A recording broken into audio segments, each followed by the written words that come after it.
Ladies and gentlemen, welcome to a brand new show. Xavier used to be my boyfriend, then my fiance, and then my husband, so he's my ex-boyfriend. We decided that we needed to spice this up.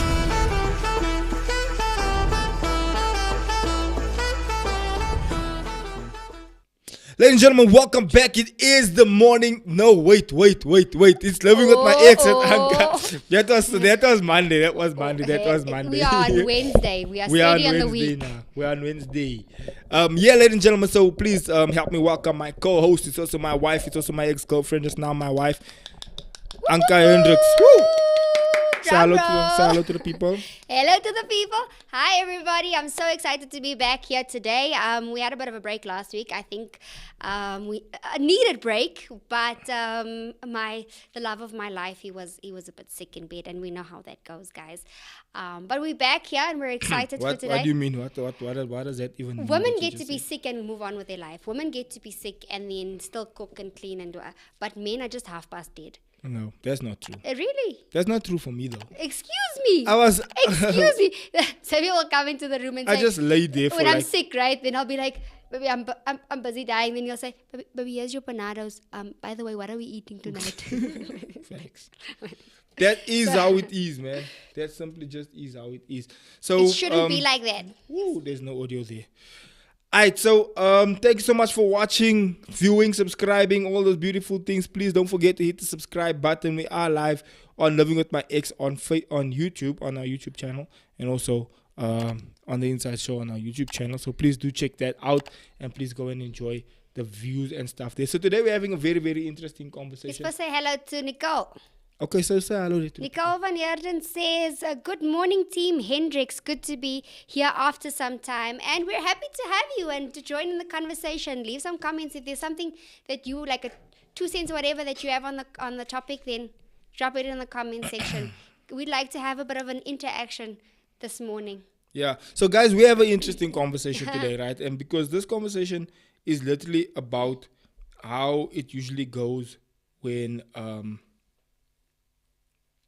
Clayton, I want to ask you, the channel, when people click onto it, are they getting the right page and stuff? Are they there? Are they good? Are they ready to rock and roll? Ready to rumble? So here's the thing, right? We're having an interesting conversation today, and the conversation is simply about if you, as a youth pastor, I have these conversations with young people literally all the time, right? Where they ask, is it okay that me and my boyfriend are already sleeping together, right? And obviously, that conversation can go so many different ways. It can go up, it can go down, it can go left, it can go right. You must test drive the car. Yeah, you must test drive before you buy and all that kind of stuff. But, because I'm a Christian and because Anka is a Christian, we decided to do things very, very Christian-like, right? But there's nuance to this conversation, so many different directions, so many different ways. But because we are saved, we decided to do it the way that we understand how to do it, which is the biblical way, which is to wait for marriage before you obviously consummate the marriage, right? And so on Friday we celebrated 10 years of our wedding, yay, of our anniversary of our marriage. Champagne. And we celebrated 10 years, which puts, I'm 37 now, which puts me at 27 when we got married, right? And so I waited until 27 to consummate my marriage with my wife. She also waited. She was 25 at the time, and she also waited. And today we want to discuss the reasons as to why we waited and what's actually the pros about waiting, what's the different elements about why waiting is important, and also just, what the mainstream wants us to believe about sex and why the mainstream way always tends to fail and why it tends to go the way it does. And it never really ends up working for them, right? And so, I don't know, do you want to start us off with the conversation? Well, I mean, if I have to go back to the whys when I was younger, I think they're different to the whys from now and when we actually got married. I mean, when you are very young, you get scared into a lot of things. My father was a very strict person, so there was just no's, there was just rights and wrongs, essentially. And a lot of the times for me, it was the fear of my father, what if my father will think something different to me or whatever. But my parents always instilled biblical principles in me, and saying there was never really a why you shouldn't do it. It was just you shouldn't do it because what we believe in says that. And then when we grew older, and I saw what was happening in social spheres, like peers and all of that, and for the life of me, I didn't think my friends in high school were doing funny things. Towards the end of high school, I found out, and I was shocked that I was living under a rock, that my friends were engaged, because I was always the what do you call it, the kloosterkoekman, the holy and the saved one that was just always just didn't. So I was always on the one side. And later on in dating, it then became apparent that I had conversations with friends that already went that way, that already had given themselves to third base all the way. And I had conversations and friends that were younger than I was. And I'll never forget a conversation just before you and I got married. There was a friend of mine. She was fairly younger than I was, but her mother basically told her that her mother taught her the ideology of you must test drive a car before you buy it, and she was also given the ultimatum. She either had to study something the mother wanted, or she had to leave the house. And she didn't want to study what the mother wanted, so she left the house and she moved in with her boyfriend. And after that, we had a conversation about how she's feeling and having had sex before marriage. And she looked at me and she said, if there's one thing I can tell you is that I wish I never did it. I wish I waited. Now, which brings me to this question, right? How honest do you think people are when it comes to this topic? Because I feel like in the time we're living in now, even it started already when we were in school, which is a long time ago. But it started when we were in school, where already if you are a virgin or if you save yourself, it's almost like there's something wrong with you. It's like, what do you mean you didn't? You don't have a body count? Yeah, what's your body count and this and that? And it obviously gets perpetuated by so many different things. It gets perpetuated by movies, music, the Hollywood industry, to say that this is how it should be. And when you don't have some sort of, I'm gonna say religion, right? With the broad base of the word religion. Because you get different. You get Islam, Christianity, Buddhism, whichever religion you prescribe to. If you don't have some sort of moral compass or moral base, what then does become your moral compass? What then becomes your religion, so to say, right? And the truth of the matter is that Satan has found a way to make Hollywood people's religion. Yeah. Where it's a matter of like, if you don't know how to do it, this is how you do it. So how do you then get conditioned as to what the right thing to do is? You get conditioned by the music, you get conditioned by the movies, you get conditioned by the mainstream, you get conditioned by what Hollywood basically perpetuates. And so that becomes your moral compass, or that becomes your yardstick as to this is how I do things. And so when we were coming up, there were movies, like when I was in high school, there was a movie called No Strings Attached, which I think it was Ashton Kutcher or something like that. And I think Natalie Portman, if I'm not mistaken. Yeah. And then there was also a movie called there was just different movies that spoke about the relationships. And the teen movies. Teen movie, not another teen movie. Yeah. All these teen. At that time, do you remember those movies, Clay? Those teen movies where it was American Pie. Yeah, American Pie was, I think, one of the biggest ones. Yes, and these all has to do with high school students. Yeah, like high school movies, right? So American Pie 1, American Pie 2, 3, or all these American Pies. I was forbidden to watch these movies because my parents already knew at that age, like, hey, you can't get that nonsense. Yeah, but you know what was the strange thing? I'm thinking about it in retrospect, is that all these movies were aged 18, right? But it was for teenagers. The characters was teenagers. Yeah. Like when did that ever make sense? And the funny thing is, the characters in the movies were actually not teenagers. They were older people playing teenagers. So basically, they were playing high school jocks, and that's where that high school jock thing came from. Yeah, but remember, we didn't know they were much older than the roles that they depicted. Because the movies that we were watching, we thought, they're in high school. Yeah, we thought they were 18 and all of that. So and that is what set the tone for what is appropriate age at a certain time. And that's where you got a lot of the girls, or even the guys that were in high school, that was what we refer to as ougat. Because that was what was hip and happening, and you that was a late bloomer, you were just at the bottom of the food chain, and I was a late bloomer. And because I also came from a very, very strong Christian house, Some people would call it a religious background. But my parents would regulate what we were watching. And I'm so grateful they did, because I don't know if I would find myself just, going with the flow, because nobody told me that this is right and this is wrong. And likewise, us now, we regulate what our kids are watching, YouTube, whatever it is, because I can literally see it. And the beautiful thing is about when you're spirit-filled, you can literally sense, you can immediately see, I can see where this is going. We were one of those. We grew up with the one where when you're watching a movie and there's a kissing scene, it's like, close your eyes, and you're coloring through your fingers. My kids still do that. I mean, given that they're still small. But the thing is just you end up feeling uncomfortable even when your parents are in the room and there's a kissing scene. Or I don't know if you've ever had the one where you're watching a movie and your parents walk in. Now nicely that time when there's now a gefreiery going on the TV, like, hey, what the watch is kijken? Yeah, sit down with TV. And you're like, man, they won't do this the whole movie. Your mother just comes. Did you ever experience that? I don't know, in the comment section, drop it. Your parents come in nicely that time when it's now a kissing scene, or there's something they shouldn't be, there's something you shouldn't be watching, and you're like, the whole movie there wasn't this. But the movie started implementing things slowly, like these little Very kissing subtly. scenes, and then later on it started becoming the more sex scenes where they don't show much, and then later on it just started becoming to the point where they started showing boobs now. Then later on they started went into soft porn, and then it just went into and then playground later porn. on it just went into showing And everything. then we had the audacity to call it art. Now it's not porn or sexual immorality or whatever. It's just called art. So me growing up in high school, so I started high school in 2000, in the year 2000, right?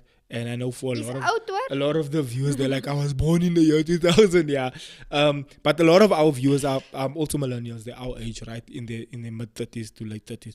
So I started high school in 2000. That time it was that American Pie, those movies, 1999, 2000, 2001, 2002. And I was also a late bloomer. I was still with a Dakar. Nicole says, when that kissing scene comes on, best believe my dad would shout out, good night, good night, good night. Like, shut it down. Slano.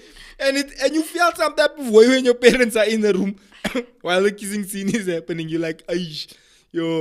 But the point is that that time it was a matter of like, so for me, 2000, I still had my tuck efroki. I didn't know about trimming. I remember... You were a kid. You were a child. Yeah. And I remember the first time a friend of mine... So here's what happens, right? And so there's obviously girls that you find pretty at school. And you're like, yo, that girl is nice and this. But I was like, really like that Christian boy, man. I was shy. You were awkward into the face when we met. Like, you're like awkward, you shy, you look away and this. And so in grade, okay, that time it was still standard, right? So standard 6, standard 7. What are you gonna say? No, when I say awkward when we met was like when we were dating or whatever, and someone would walk up to you, then they'd stand here, then you'd be like, yeah, yeah. I only have eyes, yeah, yeah. So there was this girl I thought was pretty at school, but I was in standard 7 that time, which is now what, grade 10? 8, grade 9. I don't know, you grade grew up 9. in a different era, jy eers praat van standard. Yeah, so that was grade 9, right? And so I now had my efroki, I didn't know about hairstyles and goeters and fade and alles. And so I went to church, obviously, right? And there was one friend of mine, Vince, he used to cut the Owens hairs at church, right? And so he came to me and he said, Isaac, kom, ek gaan indruk met 'n fade. He's like, I should was make like, Yalvi yo, boy. I didn't know about fade and that. So one Friday before youth started, I told my mother and I'm going to stay. The church was in Eldos. I had a bunch of friends there in Eldos. And I can't kry vir Vince onthou nie, Kleed. You probably won't remember Brad Salomon though. And so he told me, okay, Zix, come, I'm going to go cut your hair. So Friday before youth, I walked home with him. He was staying there in Eldos, and we took a walk from the church and we went to his house. And then he cut me a fade. And then he taught me something that the Owens used to call gif. Then that's why I learned this trick. It must now relaxer now. Oh. Why were you looking at me like you were introducing me to drugs? And I was like, gif. Wat het jy geleerd? Drugs? Yeah, I'm just innocently sitting, yeah. Nee, so it was relaxed, Revlon realistic, bro, mild. Ay, then he burn so then, Ovens told me about Guf, man. And he's like, okay, Zex, this is hoe you didn't do. Cut me the fade lekker, then with the comb, then he slapped me with a Revlon now. Ay, and it stinks, man. It smells like other things. That video that we were watching on the weekend, where that went in prison and they couldn't It smells shave. like no hair. Yeah, and they had to put no way here. And I was like, is it supposed to stink like this? And so we're putting on the Guf and everything. And now it was making my hair must now fall so flat, cow. I'm like, yo, I have clara. I have clara. It's the first time I'm learning about relaxer. And then it started burning the head most now. Eventually after that, we must only leave it on for so many minutes. We must go wash it off. So we wash it off. And then he showed me soft and free, my bro. Soft and free. The green gel. I see old habits die hard. Yo, like groen gel. Do je dat groen He still gel? uses it. Nee, It dan doe smells je niet. Ik gebruik het nog. He still uses it. It smells like pine gel. Soft and free, bra. And so we started soft and free. We start, bro, and I must look in the mirror. Girls for the girls, bro. What? Okay, this is funny, but let me just backtrack on the comments here. She says that we were speaking about the scene, the kissing scene. She says it still happens today with our parents. We almost start talking about the weather or something, and we are all adults. And then Nicole says, lol, same Candace. And Terry Lowe says, good morning to the Hendricks. And then Candace says, it smells like poop. Wat is dat? Soft and free, naturally me. Verrera, hy gebruik nou nog vir soft and free, naturally me. So now once taught me how to start girls for the girls, my bro. Yay! Start a fade with girls and duck girls, my bro. Yeah. Then the people even used to ask me, Girls for the girls. how do you make a girl so nah? So I started girls anyway, lekker sharp. Then eventually, the gents were I like, thought it was weird the first time I saw you did that. what a relaxer. The relaxer, I was like a short circuit, and I'm like, don't the chicks do this? Isn't Hi, it bro. chick The thing? Owens were doing that thing that time. That's why most of the Owens have blesser. That's why that's one braaf man and I go around. I'm like, that's why you bless man. You tell it to relax elke weekend. So then I went to school, right? She's now standard 7 now. Son, no like feed met curls for a girls, hey bro, and waves for So a you babes. bloomed. Son, now I now look like now I start wearing floshems to school, my bro. Nee, I wat je floshems school toe gedaan. Not this man, I was living in his glory I was in days. St. John that time. I say floshems, plus then you bone him. Plus you walk around with a bone in your pocket, cow. Oh, so you What were the- also part of the high school jocks, the cool guys. Only cool kids. afterwards, like standard 7, 8. There I started now learning to say my shiner shoes, started gel, started ego. Ha, that time we had ego, man. It's amazing how even the fact that I grew up in a completely different country, but that was like the thing back in the day as well when we were in high school. Ego, like really, like why was that the saint of the era? That was mos die spray wat jy kon afford it. But you know what, ne? I didn't wear ego. The nothing with me, ne? So we kind of were middle classish, ne? And I could afford perfume was now. Well, my parents could afford it. So, bruh, Isimiyaki, my bro. Isimiyaki, my bro. I said, Hey, you ook Dickies school pants gehad, Candace say you I didn't have a Dickies. I remember when Dickies came Yeah, out, they Dickies shouted was like us a at thing. school for the Dickies. No, the Owens, and then by us it was grasshoppers. So it was the Dickies and the grasshoppers that came. Floshems. Like, And that then came out. but then you had to tailor up the school pants. It mustn't be so So for your brook. It must be stovepipe. and then I used to start Isimiyaki. It was the one with the white and the grey. So what, the girls smacked your chops? Hey, my bro, I smell lekker by the school. I got a fade is in, the cult is in. I'll never forget it. One day I was walking out of the gate at school, and then this one girl said, "Hello, boyki, my friend say she like you." I was like, "Yo, the girls like me." The ego. Because you must know last week I had an afro key. Last week I say girls Why? fade. And now the girls are looking at plus it's me a lekker. It's not just hello boyki. Now I stand is the tie is the blazer is on. And I didn't wear blazer there, Sir John. I start my jersey, that blue jersey. Yeah. Tie lekker. stovepipe, floshemka. Ha, there's it, son. But then after that, I moved schools just in time because I think I was gonna start getting falling things born now. That I wasn't supposed to fall born. Candace is on fire today. She says, Old Spice, the boys would be smelling like our dads. Old Spice smell like timer for real, yo. And tar. No, what's just that tar? Make a whole class smell like tar. I think that was the most off-putting thing for me, that spicy smell. Like, until this day, I don't like spicy smell. And then Nicole says, and Yankee school pants and the 2-color belt. And the carimo, you're nostalgic. And I didn't start 2-color belt and a carimo because I just felt that was so colored. And I was like, I was a bit colored to say, I don't understand the things that all are colored. Oh, it's like, so you didn't want to be a colored. A different style.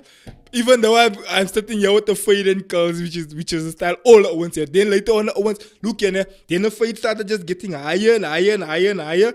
And later on, it was just a kefiki. That time it was Ronaldo, ne? Yeah. When it was just not Cristiano Ronaldo. The original Ronaldo number 9, the Brazil Ronaldo. Then he started fade. But people still do that. With a kefiki, with a 3 curls. So then, that's now when the girls now started now looking at me. When I started realizing, okay, the cherries are looking at me also now. Now you must know the hormones are all over the place. And so, you must now, the Owens know the style. The Owens know they know, right? When you're sitting in class and the hormones just do what the hormones do. You weren't even thinking about anything. Oh, okay. The teacher's not even nice or anything. It's just, if you know, gents. Clayton is laughing because he knows. But it's just a gents thing, right? And so... and us, me sitting here like, okay, we didn't know this. I know, so the gents knew. And they knew they had to tuck him in under the belt. Because I'm exposing the Owens' whole secrets now, but it was just one of those things. It was nothing. It was nothing, bro. There was no pretty girl. The teacher's not nice. Nothing, bro. It's just like, if there's Owens in a group chat, I see there's only girls in a group chat. There's only ladies in a group chat. I don't know where's the gents. The gents are not supporting me here. Gents, you lost my Leonie, so. But anyway, there's the time your hormones are all over the place. There's the time you're getting exposed to girls. You're getting exposed to all these things. I think that was a thing. The ring with the black gem in the middle. Wasn't it called like a... the black stone. Ne? Yeah, like that. Black stone. I think that was also a big, I did have a black stone. And later when I had a tiger eye. Remember the tiger eye? The black stone with the brown... with the brown things in. And so... They all had that ring. Eish, brah. And that's one brave man used to sing for the girls. I want to know where's that man today. They asked me that. When last did you remember that wedding we went to where some of the old Sir John people were there? Then that guy was, bro, when last did you see that man? I'm like, yo, I haven't seen that man in years. He could sing now.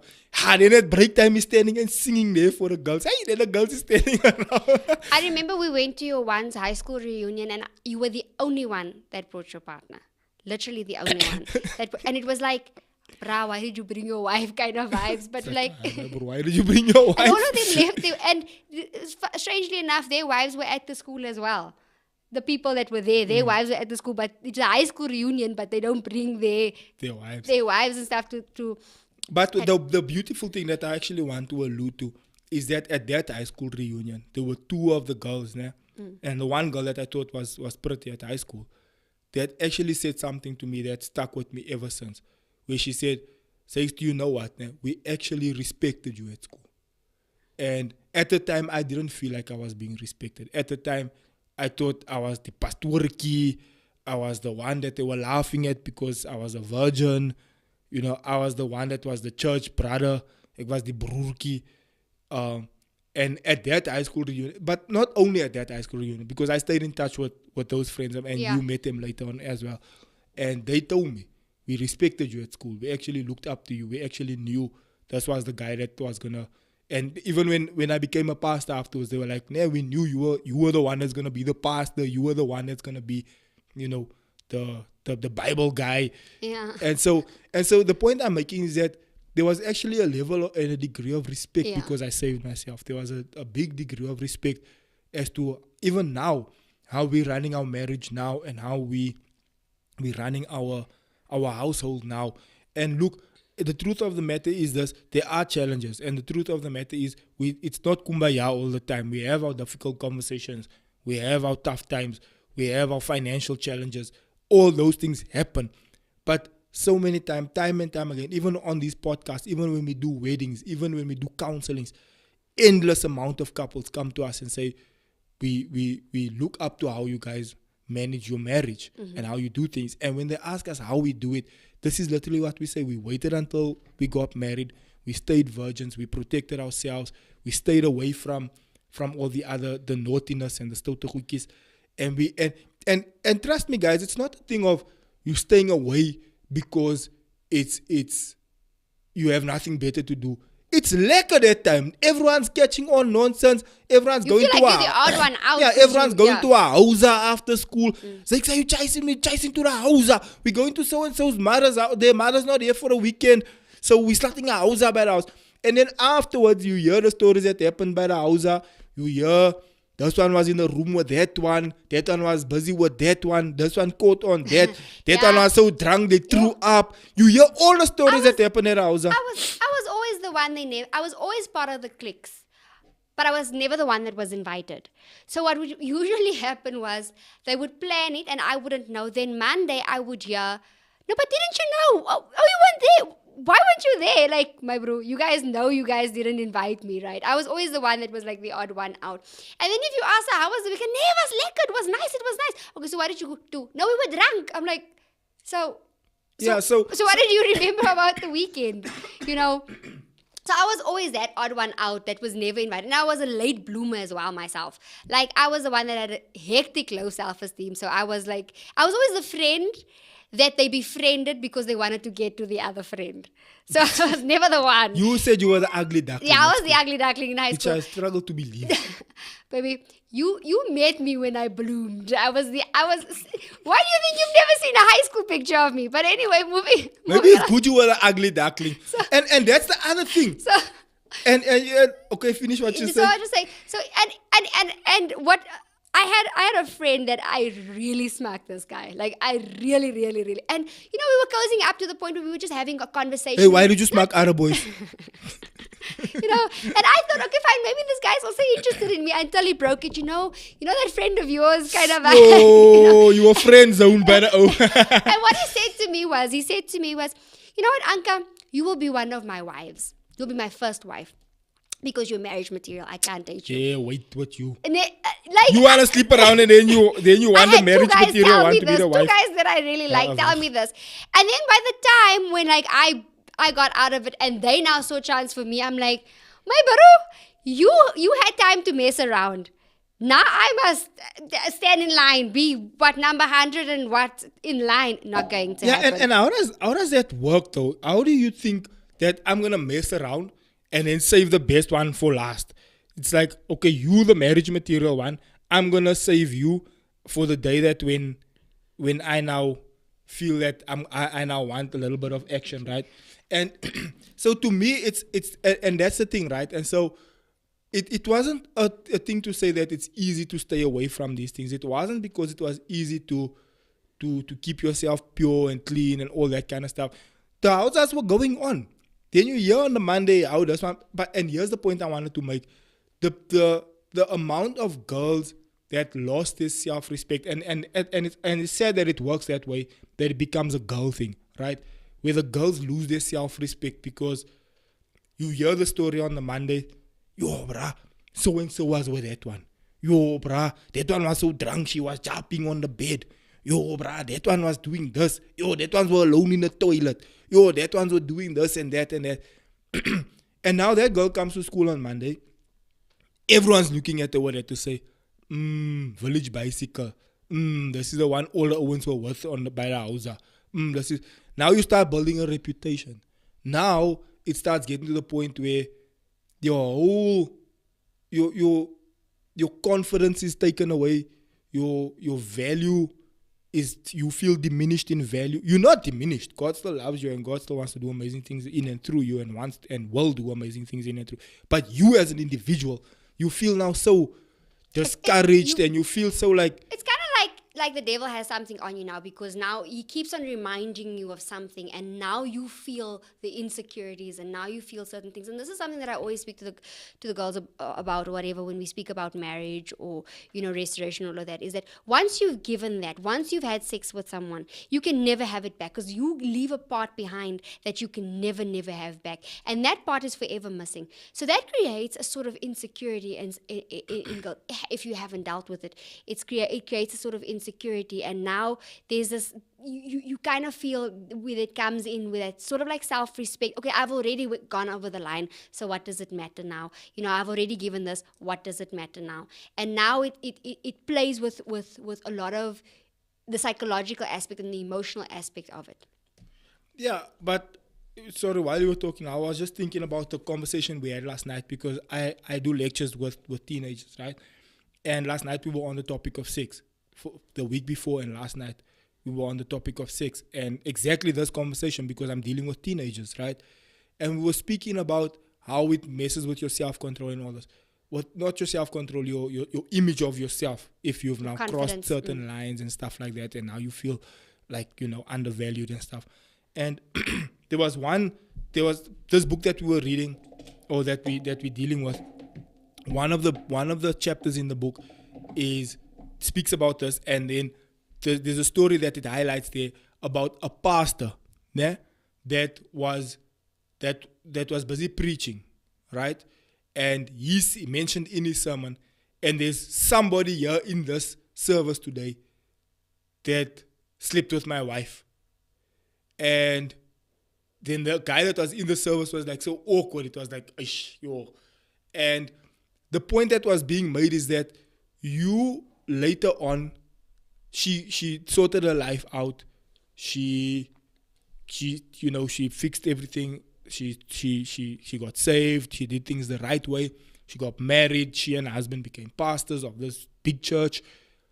And the ex-boyfriend started then coming to the church, right? And so the pastor, obviously, him and the wife had the conversation about the exes and whatever else. So the pastor knew, okay, she slept with this guy before, blah, blah, blah, blah. Now he's preaching, saying that there's someone here that slept with my wife. So the thing is that when we're speaking about why it just makes more sense to just keep things clean until you get married, is number one, that you don't have anyone to compare your current partner with. Styles. My ex used to do this, you don't want to do this. My ex used to wear this kind of underwear, you don't wear that kind of underwear. All these different comparisons that now happens, right? And then this case study that I just mentioned now, where I know your exes, right? The one I don't know well, but the one I do know well. Now you've met now two of my exes, right? And the one you have a very good relationship with. The other one, when you met her, you guys also hit it off. You had a nice conversation. There was no hard feelings. There was nothing. And part of the reason we could achieve that and accomplish that was because we didn't go into an intimate stage with that person. I think it could have been different if I had slept with any of these two exes. Now they come back into my life. Like, my one ex is completely back into my life through you, because you guys are friends. And I'm completely in her life because I'm friends with her husband. And we have a good relationship to the point where there's nothing scandalous going on under the under the covers or she's one of my besties. Yeah, there's nothing under the table going on that she's coming there under the guise of being Anka's friend, but then we dodge and disappear for an hour because we're busy doing something. No, you and her husband is genuinely friends, and yeah. he's such a cool guy. And I think a lot of that has to do with the fact that there wasn't anything physical that. So that's the question I'm asking. Yeah. Would it have been the same if indeed we slept together? Look, I think I've professed this many times on the show, and it's widely known on the show that I'm friends with all of your exes, or and then I have relationships with my exes in terms of like friends, like we can talk whatever, and you have a relationship, or you friends with one of my exes, and that's particular ex that you know, and I mean you. The way you met that friend was you needed a place to stay in Cape Town, and I arranged for it. So you met him at his house, And you stayed by And he didn't know That that, you that knew. I know who Yes. he is. Yes. And so he asked you on the side, Yeah. yo, does your husband know Like, and we're like, we the, don't roll the like story? that. And so I told him, yes, he knows everything. There's no like, There's no like. there's no hidden So- this, that, and but- the other. He knows it. But the reason I was okay with it is because I also know this man doesn't know my froze like that. intimacies like that. So here's the thing, and that one specific person, what he said was he dated someone after me, and it came out later on that he had mentioned my name by saying he has respect for me because I never let that go, and I think that was that was something that the one thing that we could still look into each other's eyes to say, okay, fine, we did vibe or whatever, and we got to know each other, but we didn't go that far as to get to know each other that intimately, and that does play a role. What that also does is that, well, for me, and I can only speak from my experiences, that I if you've never had a car and you've only ever walked, and the day someone buys you a car, you are going to love every inch of that car. You're going to love the fact of how the seats are. You're going to love the fact that you can drive now. You're going to look after it. Because even if it's a Golf 1 or whatever, it's a second-hand Golf 1 or whatever, it's a car or whatever. But if I've never been in a different car, I'd never know how to compare it. I wouldn't know to say, but why is there only one seat here? I wouldn't know to say, but this clutch isn't working right. In my mind, this is how the clutch must work because it's the only car I've ever driven. And that's really what the concept is, and why God protects us and wants us to be in that child, is so that if you don't have something to compare to, it makes your life so much easier. And we've said this before, that marriage is difficult in itself. So added on things just makes it so much more difficult. Now, having said that, I'm not negating people that have crossed the line. I'm not saying that, it's all doom and gloom for you if you have crossed the line, because yes, we were once young, dumb, and made mistakes. Yes, we were young at some point, and peer pressure did get to us. And there's the sad reality of people who have maybe been raped or been abused or whatever. There is that sad reality, but that's a whole different ball game. I'm talking from the perspective, if you have a choice. I have a choice to say, I am with my friends. Why should I say no? Why should I not go along with the peers? And that's the point that I'm coming from. And I'm not bashing anyone who's already gone through that, because the reality of the matter is that's a whole different ballgame. God does have grace for that. And there are mechanisms to get through that and to love beyond that. That's true. And there's multiple testimonies of that. But I'm speaking from a point of, if you are in the position where you haven't crossed the line, but you know your friends are catching on, and you have the choice to think, must I get in with a cool crowd or mustn't I get in with a cool crowd? And that goes for adults as well. How many adults do I know that they've waited, and now they feel like they've met the special one? You might have met the special one, but why is it important for me to wait for marriage? Why is marriage the pivotal point? I mean, I'm grown, I'm 27 or I'm 35 or whatever, and I've met this person and I feel like he's now the one. I'm grown, I've gone through all the stages. Why am I waiting this long? Or why should I wait for the actual act of marriage? What significance does it bear? And I think that's basically the question of the day. And part of I was watching a podcast, right, with Jordan Peterson as well, involved in the podcast. And the person that he was speaking to was George, right? And George was like, yeah, I'm already dating, I'm already been with my girlfriend for X amount of time. We already slept together. So in my heart, we're already married.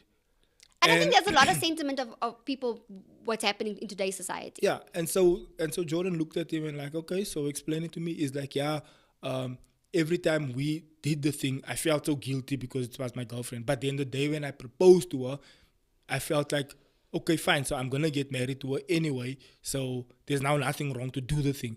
But there's this constant nagging in your spirit because why are you questioning it so much? Why are you overthinking it so much? Why is it bothering you?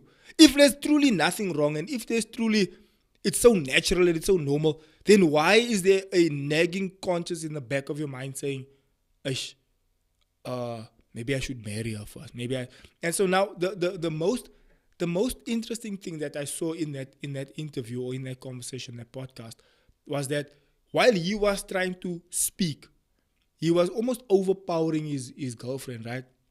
Or his fiance, to the point where, yeah, it's already public, everyone knows. Yeah, so when I do weddings, I've done now at this point so many weddings, right?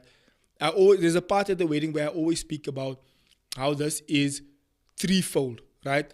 It's between the two of you and God, the two of you and your family, and the two of you and the broader public, right?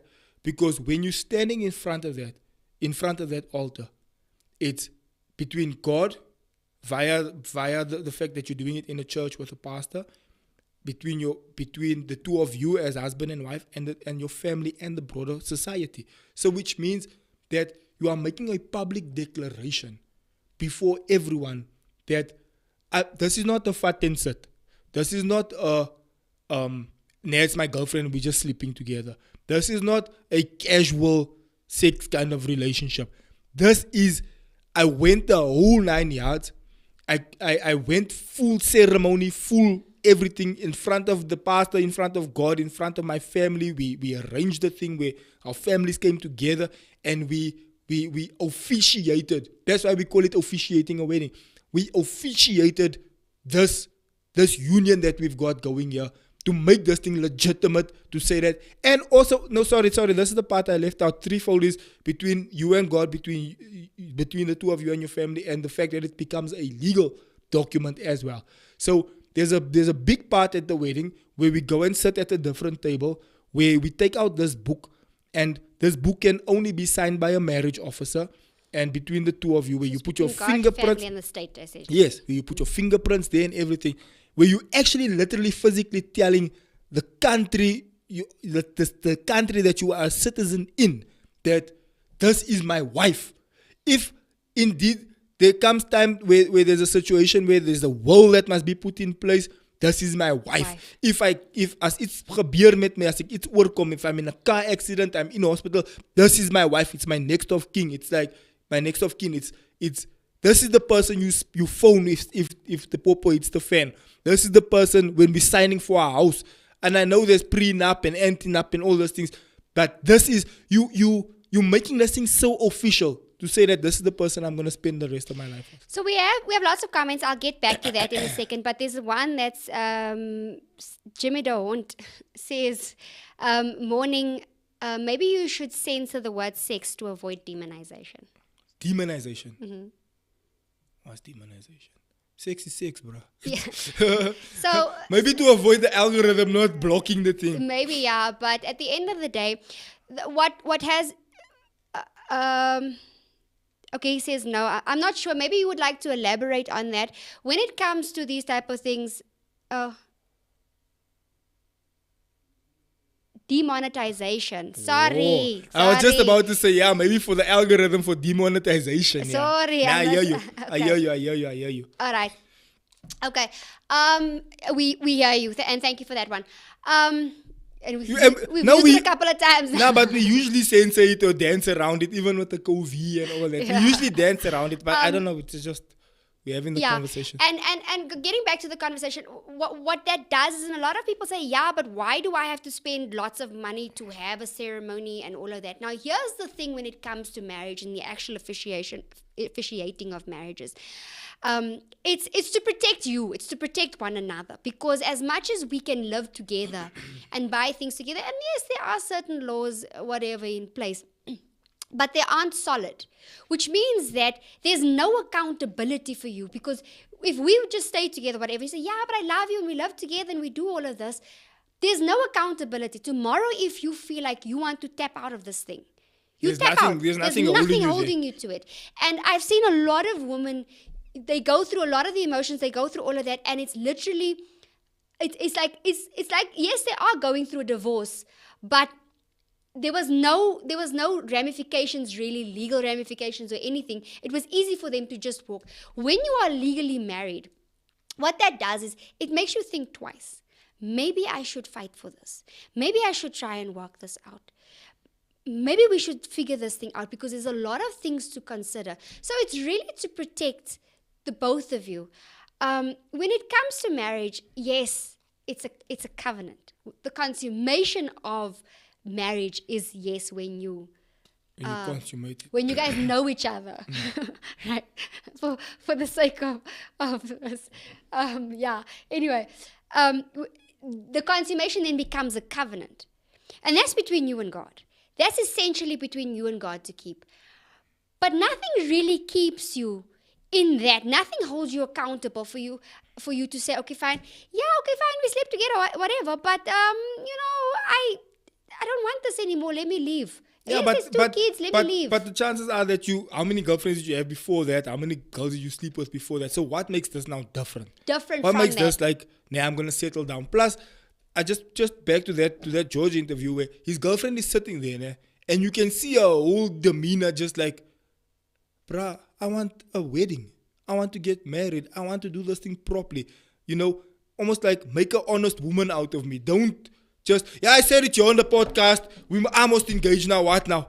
It's like, man, bro. And I don't think it holds the same water. Like, It make doesn't it hold official. water. Almost now. If you're saying I mean all this to you and I'm this person to you, then marry me. Do it the right way. Make me go the whole 9 yards. Don't just say, yeah, you know, we are engaged and I did make these promises and this. And Jordan Peterson said something interesting in that conversation. He said a lot of people feel the way they feel about whatever they're feeling, but feelings change. Some people feel that a man is a woman and a woman is a man, but it's not the reality. Some people feel like I identify as whatever it is that they identify as. We know the LGBT community can identify as whatever they wake up in the morning and decide they identify as, but it doesn't make it a reality.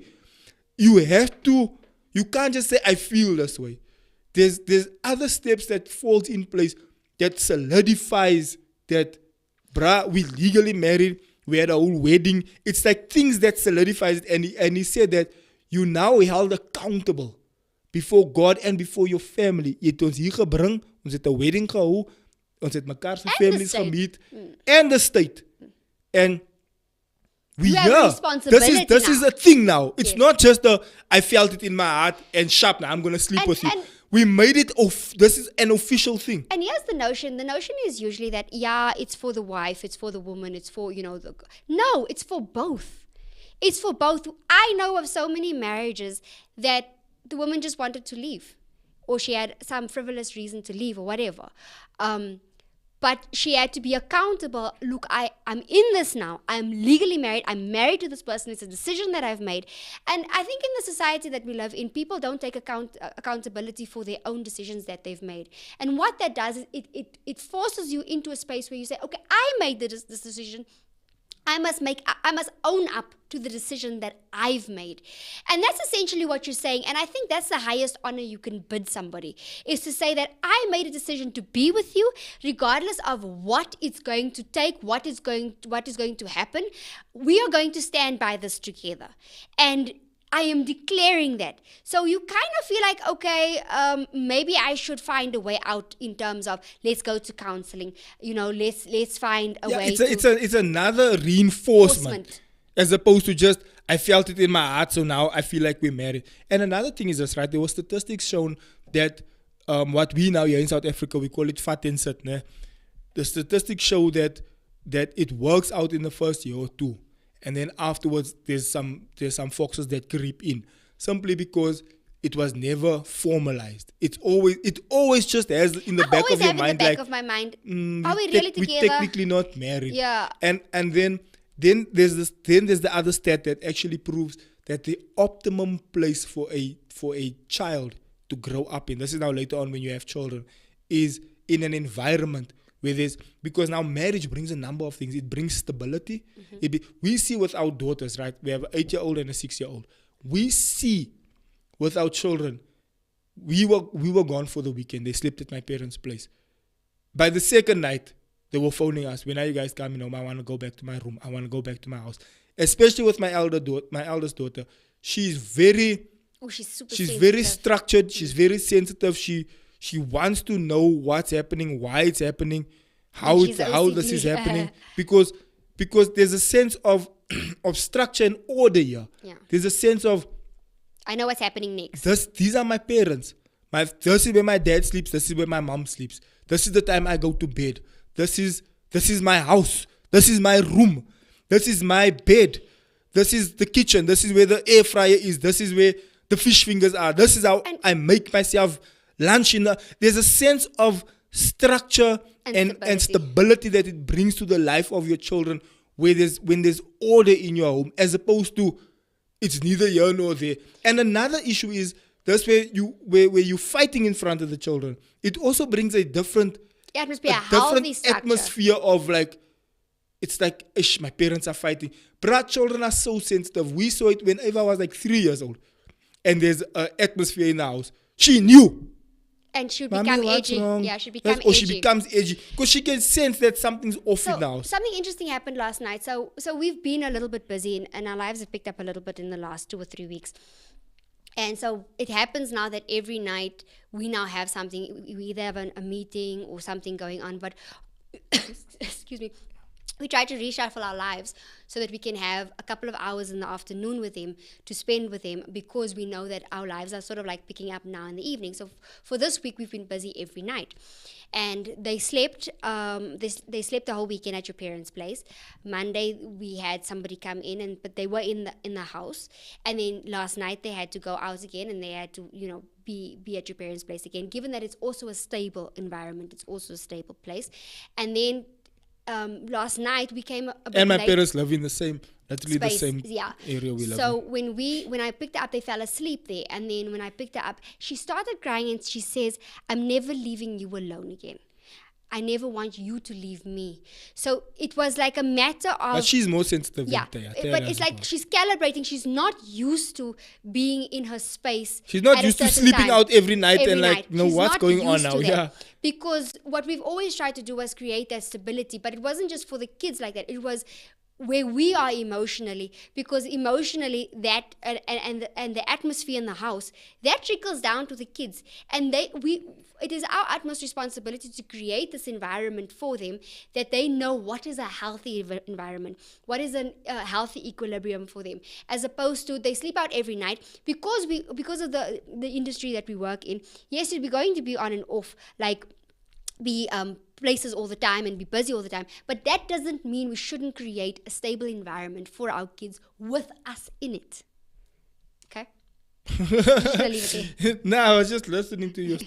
Let me get back to the comments real quick. Candace's one is that I believe a lot of us mirror our parents' relationships. We identify with what they experienced, and so we tend to hold on to what we make.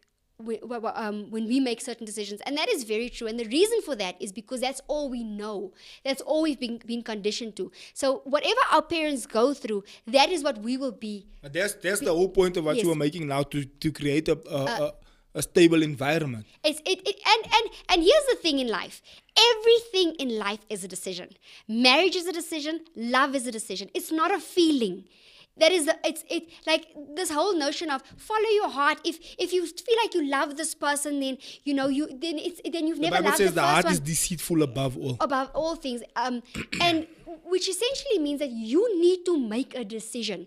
Even repentance is a decision. Metanoia, it's a change of mind. You decide. This is what I want to do. It's not goosebumps and the presence of the Lord is so in the room, it's and I not got a feeling. this feeling over me. No, it's a decision. If we have to go with a feeling, tell you what, you will be married to someone every other month because you feel different every other month. And as women, we have different emotions. And it can't be a feeling. And from a man's point of view, I know with everything inside of my heart that there's other women out there that are going to be more attractive physically than my wife. Better this, better that, better so-and-so, better this and that. It just is what it is. And there's better looking ones than me also, that probably have more money than I do, or that has this that I don't have, or whatever the case might be. And that just is how it is. That's the reality of the situation. But the truth of the matter is, I can't be chopping and changing every weekend. There's one, now I'm already there now. Now I'm there behind this one. Then next week I see a better one, then I'm there. Then when I come there, she has this, but my wife has this, and she doesn't have that. Okay, she looks nicer, or her hair is better like this, but she doesn't have this. It's like, my bro, at which point are you going to say, you know what, nah, it just is what it is. This is my wife with all her flaws and mistakes and good things and bad things. This is my husband. He has a boopie, he has a blessiki. And it's my boopie. But it's my husband. It's my blessiki and my boopie. and my husband and we, this is us, this is how we do life. And because bruh, you always gonna see something better, experience something better. This always has more money, this always has a better car, this always lives in a nicer area, whatever the case might be. But again, it has to boil down to the decision that this is the person I chose to live with, this is the person I chose to spend my life with, regardless. Even when it comes to the topic of exes and stuff and comparisons and all of this, it's like, my bro, we here now, this is the decision we've made. This is where we are. This is our family. This is our home. We must make this thing work. And it mustn't be a burden. It mustn't feel like, hey, So kom ons maak here's maar the nou thing. klaar. Here's the thing in marriage. It comes with trials and tribulations, right? And an added thing is the sexual part of it. The intimacy part of it. Like if you don't navigate that in a certain way, it could add things to it. But it remains to be a decision. It remains to be a decision to say, I'm sticking with my husband and we're going to navigate through this. Okay, we're struggling in this area, but how are we going to tackle it? We must make a decision together that we're going to tackle this thing together. It's a decision. You make a decision with it. I just want to go back to the comments real quick. Candace says, but having said that, you don't need to walk in their footsteps. We come from parents that are divorced, but we made a decision that it's not our path. And that is so true. That is when you create your own culture. But you know that parents that's divorced, it leaves a space in the back of your mind, because every person that I've seen that makes their marriages work, even when their parents were divorced, and every counseling session we've done, every conversation we've had with couples in that regard, always have this thing like, hey brah, I also thought about it, because that's the house I come from. But then I thought about my children, then I thought about how I grew up when one weekend it was a father, one weekend, then it was like, come I just... But if you didn't come from that background at all, or it can go both ways. If you didn't come from it at all, it's not even a thought that crosses your mind. You're like, hey, my parents stayed married for 50 years, bruh. We'll be here to stay. But if you come from that background of, someone walked out, and then it becomes an option in the back of your mind, you have to physically and literally tell yourself, I'm not going to do this. I'm going to stick this thing out. And it can be one of two. I got divorced because my parents were divorced. Or I stayed with my husband because my parents were divorced. And I didn't want to put my children through what I went through. Look, those are topics on its own, because, there's healthy and unhealthy aspects of that. And maybe one day we'll delve into that. But just getting back to the comments, I think there's an interesting conversation that's happening in our comments. And I just want to have a 2 cents on that. So Nicole says that marriage is two people choosing each other daily. And then Tamlin Bora says, hi Tam. She says, there's also nothing wrong with finding relationships or couples who behave in a way you aspire to be when you are married and drawing your inspiration from them instead. Then Candace says, agree, but also be careful not to compare the journey to yours. And then she said, absolutely. Seeking wise and holy counsel is important. Then Nicole says, I did this, but unfortunately what was portrayed was false. And then Tamna says, not necessarily comparison, but inspiration. You don't need to model your life after it, but you can also take bits. Same here, Nicole. It wasn't real. They weren't honest. They weren't honest. With they painted a picture, and it was a perfect picture. Now here's the reality of the situation. That's how we tell you all when we yeah. And somebody said, aren't you scared to put all your things? So I said, my bro, come and tell you why I put everything. Because it happens. To really show the people that, hey brah, sometimes it gets rough. And it is what, because you don't want to paint this thing where it's perfect all the time.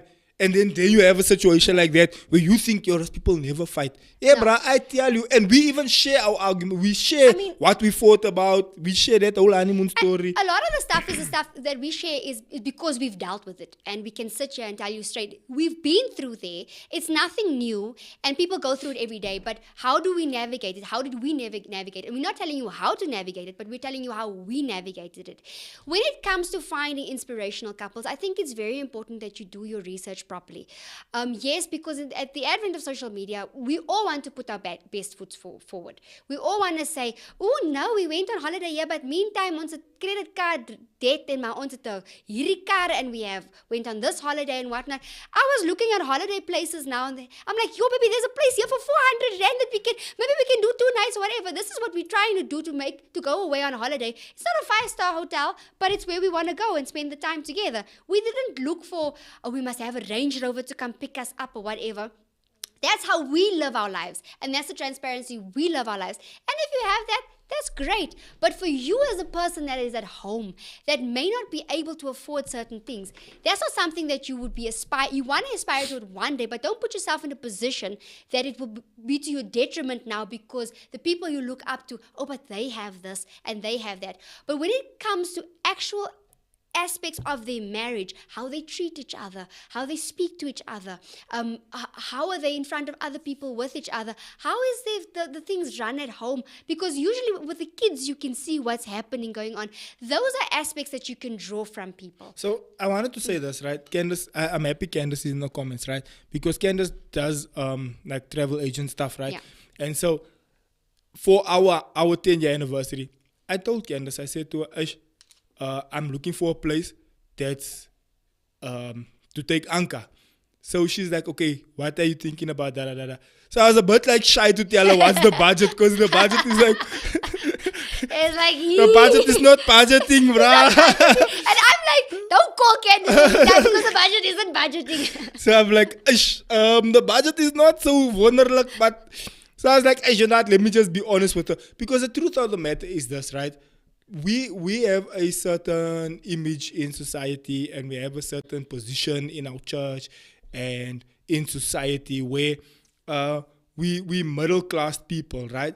But also the image often comes across that we look like we upper class, like we middle to upper. And the reality of the matter is that's not always the case, bruh. The reality of the so I drive a sports car, right? But it's an old sports car. But people don't know that it's an old sports car.